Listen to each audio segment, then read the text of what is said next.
ஏய் அப்படின்னு ஒரு குரல். ஓகேவா? யாரு மாற்றி மாற்றி 15 பேரும் அடி திரும்பி திரும்பி பார்த்துக்கிறோம். ஏய் உன்னதாண்டா அப்படின்னாரு. யாரை கூப்பிட்றாரு எனக்கும் புரியல. திரும்பி எல்லாம் பார்க்குறோம். ஏய் திருநெல்வேலியாரா உன்னதானே?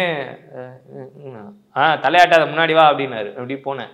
சரிங்க வா டைலாக் பார்த்துட்டியா அப்படின்னாரு. டைலாக் பார்த்துட்டு மேனேஜரை பார்த்தேன். மேனேஜர் என்னை வெளில போக சொல்றாரு. இவர் கூப்பிடுறாரு. அவர் டேரக்டர்லாம் எனக்கு தெரியாது.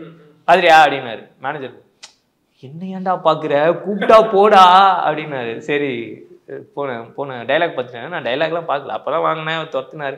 உங்களாங்க லாக் பண்ணு. பார்த்துட்டேன் சார் அப்படின்னு. அப்படியா நீ தான் போ. சர்னு ஏடி வந்தார். டைலாக் பேப்பர் இப்போ தான் நான் உத்தா வீட்டில் அனுப்பிச்சிட்டேன். என்னடா பார்த்துனேன் திட்டுவாரா சார் அப்படி. சரி இல்லை போயிட்டு அப்புறம் அவர் ஒரு வாட்டி நான் படிச்சுக்கோங்க. நான் படிக்க ஆரம்பித்தேன். நான் அப்படியே எழுத்துக்குட்டி படிக்கிறதுக்குள்ள டேய் என்னடா எப்படி படிக்க அடுத்து நீ தானே அவர் எடுத்து படிக்க ஆரம்பிச்சு ஒரு 2 லைன் படிச்சாரு. சரி பண்ணு அப்படின்னாரு.